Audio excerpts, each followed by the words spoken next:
This is the first part of chapter 40.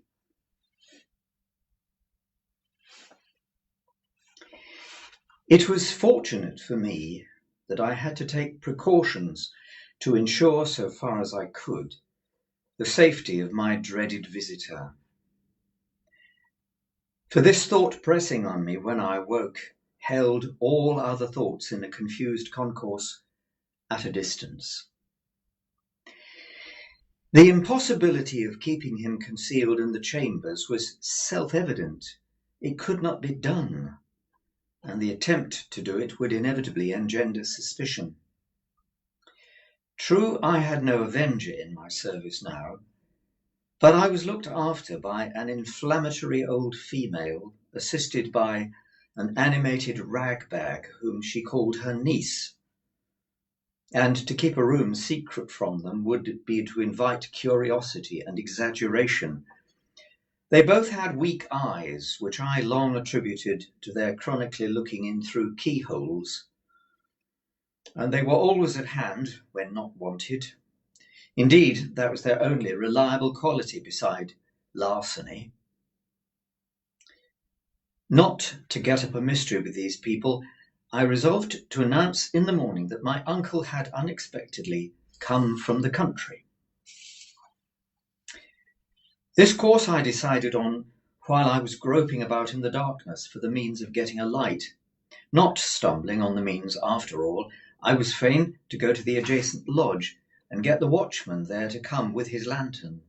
Now, in groping my way down the back staircase, I fell over something, and that something was a man crouching in a corner. As the man made no answer when I asked him what he did there, but eluded my touch in silence, I ran to the lodge and urged the watchman to come quickly, telling him of the incident on the way back.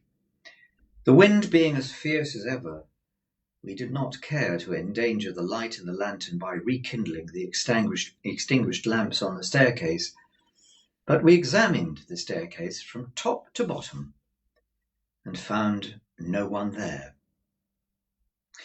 It then occurred to me as possible that the man might have slipped into my rooms, so lighting my candle from the watchman's and leaving him standing at the door, I examined them carefully, including the room in which my dreaded guest lay asleep. All was quiet, and assuredly no other man was in those chambers. It troubled me that there should have been a lurker on the stairs on that night of all nights in the year, and I asked the watchman on the chance of eliciting some helpful explanation as I handed him a dram at the door, whether he admitted at his gate any gentleman who had perceptibly been dining out. Yes, he said, at different times of the night, 3. One lived in Fountains Court, the other 2 lived in the lane, and he had seen them all go home. Again, the only other man who dwelt in the house of which my chambers formed a part had been in the country for some weeks, and he certainly not returned in the night, because we had seen his door with his seal still unbroken as we came upstairs. "The night is so bad, sir," said the watchman as he gave me back my glass. "Uncommon few have come in at my gate. Besides them, those 3 gentlemen that I've named, I don't call to mind another since about 11 o'clock. When a stranger came in and asked for you." "My uncle, yes," I muttered. "You saw him, sir?" Yes, oh, yes." "Likewise the person with him?" "Person with him?" I repeated. "I judge the person to be with him," returned the watchman. "The person stopped when he stopped to make inquiry of me, and the person took this way when he took this way." "What sort of person?" The watchman had not particularly noticed. He should say a working person, to be the best of his belief. He had a dust-coloured kind of clothes on and a dark hat. The watchman made more light of the matter than I did, and naturally not having my reason for attending weight to it. When I had got rid of him, which I thought it well to do without prolonging explanations, my mind was much troubled by these two circumstances taken together. Whereas they were easy of innocent solution apart, as, for instance, some diner out or diner at home had not gone near the watchman's gate, might have strayed to my staircase and dropped asleep there, and my nameless visitor might have brought someone with him to show him all the way. Still, joined, they had an ugly look to one as prone to distrust and fear as the changes of a few hours made me. I lit my fire, which burned with a raw, pale flare at this time of the morning, and fell into a doze before it. I seemed to have been dozing all night when the clock struck 6. As there was a full hour and a half between me and daylight, I dozed again, now waking up uneasily, with lengthy conversations about nothing in my ears, now making the thunder of the wind in the chimney, at length falling off into a profound sleep from which the daylight woke me. I got up with a start. All this time I had never been able to consider my own situation, nor could I do so as yet. I had not the power to attend to it. I was greatly dejected and distressed, but in an incoherent, wholesale sort of way. As to my forming any plan for the future, I could as soon formed an elephant. When I opened the shutters and looked out on the wet, wild morning, all of a leaden hue, when I walked from room to room, when I sat down again shivering before the fire, waiting for my laundress to appear, I thought how miserable I was, but hardly knew why, or how long I had been so, or on what day of the week I had made the reflection, or even who was I that made it. At last the old woman and the niece came in, the latter with a head nearly indistinguishable from her dusty broom, and testified surprise at the sight of me and the fire, to whom I imparted how my uncle had come in the middle of the night and was then asleep, and how the breakfast preparations were to be modified accordingly. Then I washed and dressed while they knocked the furniture about and made a dust, and in a sort of dream or sleep wakening, I found myself sitting by the fire again, waiting for him to come to breakfast. By and by his door opened and he came out.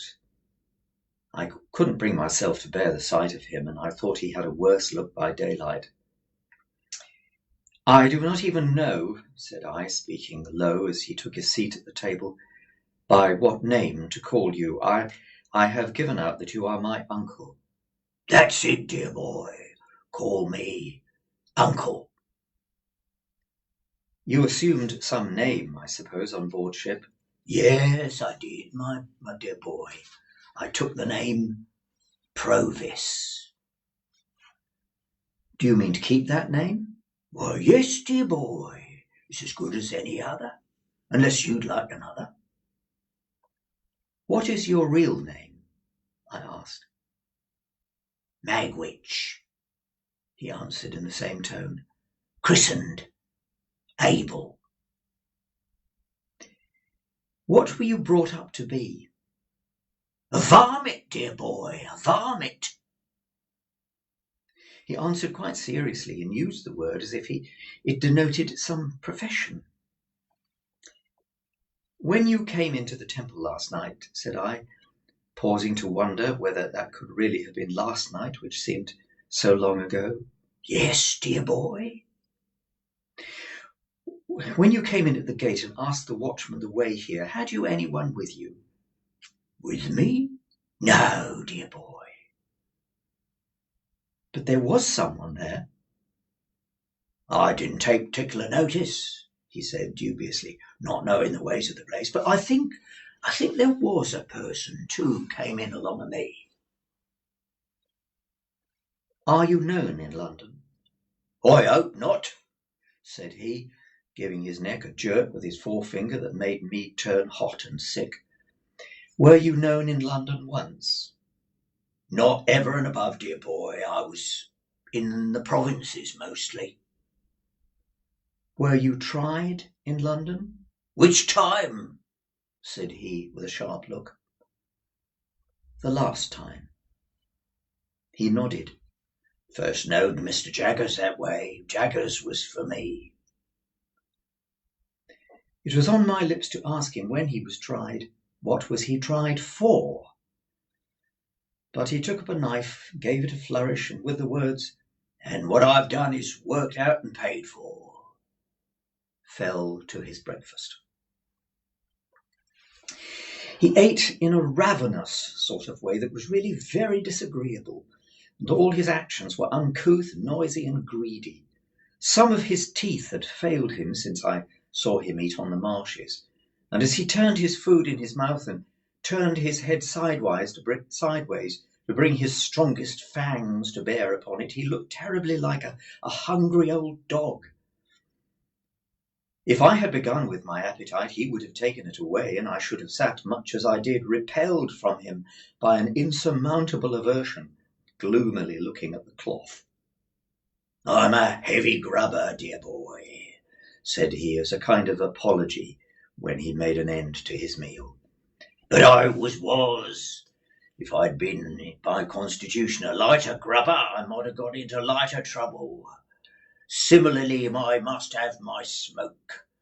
When I was first hired out as a shepherd t'other side of the world, it's my belief I should have turned into a melancholy mad sheep myself if I hadn't had me smoke." As he said so, he got up from the table, and putting his hand into the breast of his pea-coat that he wore, brought out a short black pipe and a handful of loose tobacco. Having filled his pipe, he put the surplus tobacco back again and lit his pipe with a coal from the fire, and then turned round on the hearthrug with his back to the fire and went through his favourite action of holding out both hands for mine. "And this," said he, dandling my hands up and down in his as he puffed at his pipe, "this is the gentleman what I made, the real genuine one. Oh, it does me good to look at you, Pip. All I stipulate is to be able to stand by and look at you, dear boy." I released my hands as soon as I could and found that I was beginning slowly to settle down to contemplate my condition. What I was chained to, and how heavily. This became intelligible to me as I heard his hoarse voice and sat looking up at his furrowed bald head with its iron-grey hair at the sides. "I mustn't see my gentleman a-footing in the mire of the street. There mustn't be no mud on his boots. My gentleman must have horses, Pip. Horses to ride, horses to drive, horses for his servant to ride and to drive as well. Shall the colonists have their horses and blood 'uns, if you please, good Lord, and not my London gentleman? No, no, we'll show 'em another pair of shoes than that, Pip, won't us?" He took out of his pocket a great thick wallet bursting with papers and tossed it on the table. "There's something worth spending than that there wallet, dear boy, and it's all yours. All I have ain't mine, it's yours. Don't you be afeard on it, there's more where that came from. I've come to the old country for to see my gentleman spend his money like a gentleman. That'll be my pleasure. My pleasure'll be for to see him do it. And blast you all!" He wound up, looking round the room and snapping his fingers once with a loud snap. "Blast you, every one, from the judge in his wig to the colonist a stirring up the dust.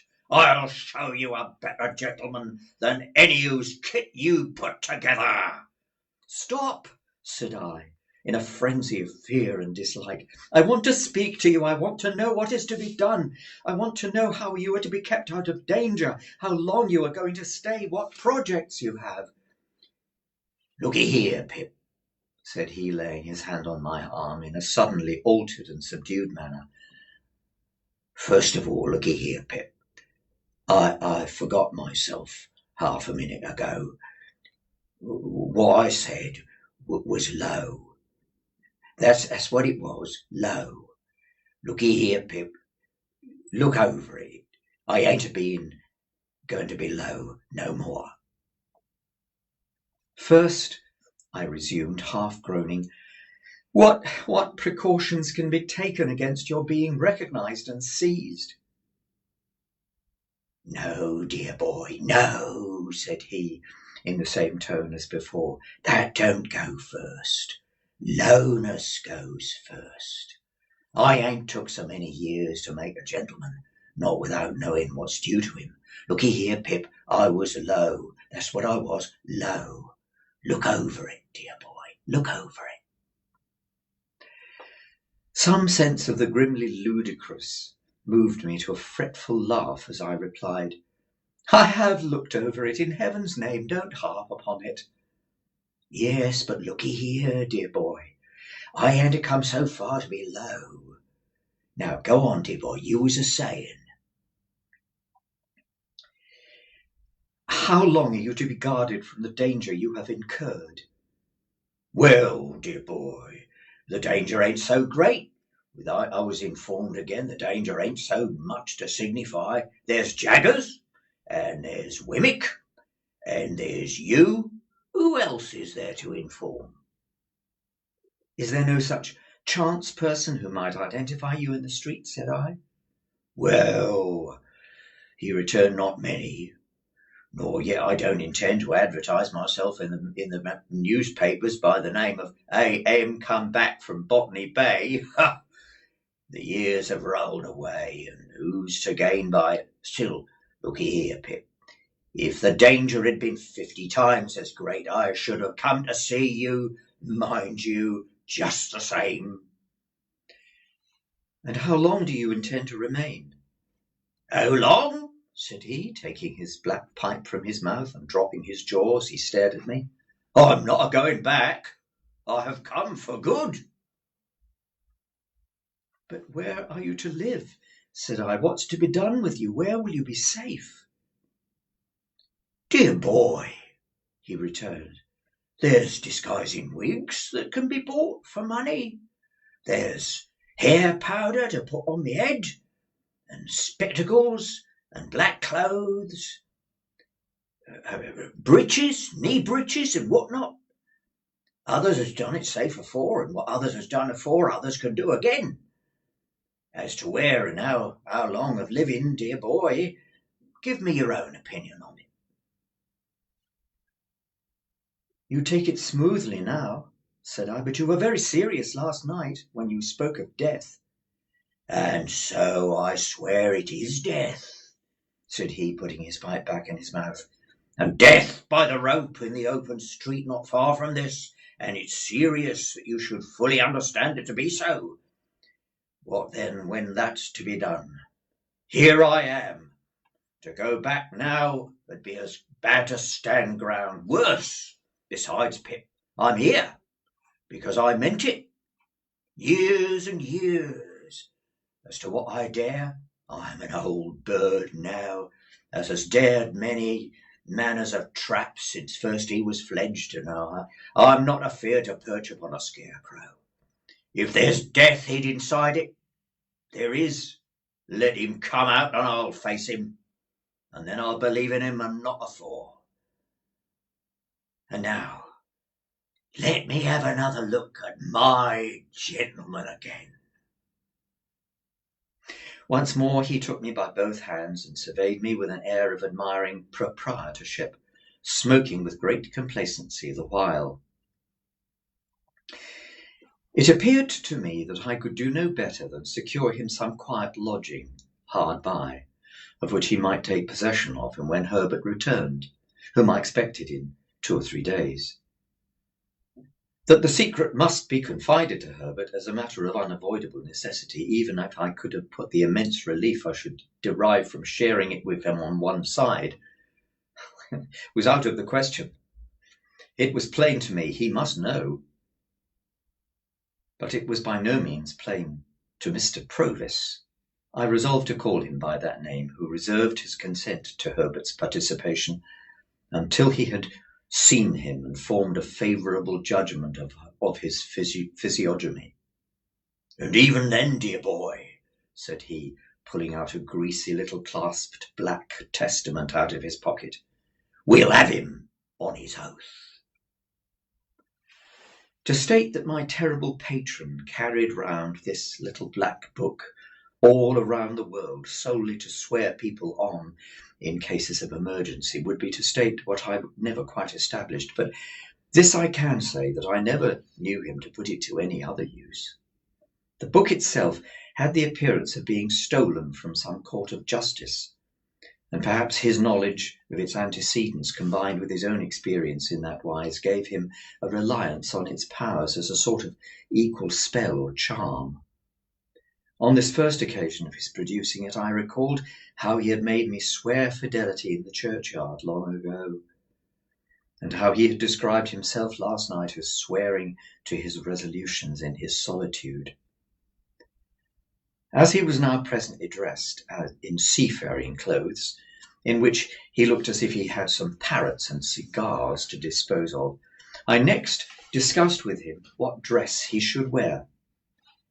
He cherished an extraordinary belief in the virtues of knee breeches as a disguise, and he had in his own mind sketched a dress for himself that would have made him something between a clerical dean and a dentist. It was with considerable difficulty that I won him over to the assumption of a dress more like a prosperous farmer's, and we arranged that he should cut his hair close and wear a little powder on his head. Lastly, as he had not yet been seen by the laundress and her niece, he was to keep himself out of their view until his change of dress was made.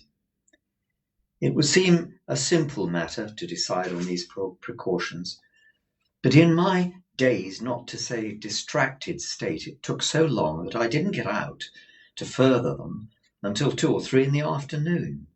He was to remain shut up in the chambers while I was gone, and was on no account to open the door. There being, to my knowledge, a respectable lodging house in Essex Street, the back of which looked into the Temple and was almost within hail of our windows, I first of all repaired to that house, and was so fortunate as to secure the second floor for my uncle, Mr. Provis. I then went from shop to shop, making some purchases as were necessary to change in his appearance. This business transacted, I turned my face, on my own account, to Little Britain. Mr. Jaggers was at his desk, but on seeing me enter, got up immediately and stood before his fire. Now, Pip, said he, be careful. I will, sir, I returned, for I had thought well of what I was going to say coming along. Don't commit yourself, said Mr. Jaggers, and don't commit anyone. You understand? Anyone. Don't tell me anything. I don't want to know anything. I am not curious. Of course I saw that he knew the man was come. I merely want, Mr. Jaggers, said I, to assure myself that what I have been told is true. I have no hope of its being untrue, but at least I may verify it. Mr. Jaggers nodded. But did you say told or informed? He asked me with his head on one side and not looking at me, but looking in a listening way at the floor. Told? We seem to imply verbal communication. You cannot have verbal communication with a man in New South Wales, you know. I will say informed, Mr. Jaggers. Good. I have been informed by a person named Abel Magwitch that he is the benefactor so long unknown to me. That is the man, said Mr. Jaggers, in New South Wales. And only he, said I. And only he. I am not so unreasonable, sir, as to think you not at all responsible for my mistakes in having wrong conclusions, but I have always supposed it was Miss Havisham. As you say, Pip, returned Mr. Jaggers, turning his eyes upon me coolly and taking a bite out of his forefinger. I am not at all responsible for that. And yet it looked so like it, sir, I pleaded with a downcast heart. Not a particle of evidence, Pip, said Mr. Jaggers, shaking his head and gathering up his coat-tails. Nothing, nothing on it, nothing at all on its looks. Take everything on evidence. That's the best rule. I have no more to say, said I, with a sigh, after standing silent for a little while. I have verified my information, and there's an end. Abel Magwitch, in New South Wales, having at last disclosed himself, said Mr. Jaggers, you will comprehend, Pip, how rigidly throughout my communication with you I have always adhered to that strict line of fact. There has never been the least departure from the strict line of fact. You are quite aware of that? Quite, sir. I communicated with Magwitch in New South Wales, when he first wrote to me from New South Wales, the caution that he must not expect me ever to deviate from the strict line of fact. I also communicated to him another caution. He appeared to me to have obscurely hinted in his letter at some distant idea of seeing you in England here. I cautioned him that I must hear no more of that he was not at all likely to obtain a pardon, that he was expatriated for the term of his natural life, and that his presenting himself in this country would be an act of felony, rendering liable to the extreme penalty of the law. I gave Magwitch that caution, said Mr. Jaggers, looking hard at me. I wrote it to him in New South Wales. He has guided himself by it, no doubt. No doubt, said I. I have been informed by Wemmick, pursued Mr. Jaggers, still looking hard at me, that he has received a letter underdated Portsmouth from a colonist by the name of Purvis, or Provis. Yes, Provis, I suggested. Oh, Provis. Thank you, Pip, yes. Perhaps it is Provis. Perhaps you know it is Provis. Yes, said I. You know it's Provis. A letter under date Portsmouth from a colonist of the name of Provis asking for particulars of your address on behalf of Magwitch. Wemmick sent him the particulars, I understand, by return of post. Probably it is through Provis that you have received the explanation from Magwitch in New South Wales. It came through Provis, I replied. Good day, Pip, said Mr. Jaggers, offering his hand. Glad to have seen you. In writing by post to Magwitch in New South Wales, or in communication with him through Provis, have the goodness to mention that the particulars and vouchers of our long account shall be sent to you, together with the balance, for there is still some balance remaining. Good day, Pip. We shook hands, and he looked hard at me as long as he could see me. I turned at the door, and he was still looking hard at me. while the two vile casts on the shelf seemed to be trying to get their eyelids open and to force from their swollen throats the words, "Oh, what a man he is!" Wemmick was out, and though he'd been at his desk, he couldn't have done anything for me. I went straight back to the temple, where I found the terrible Provis drinking rum and water and smoking in safety.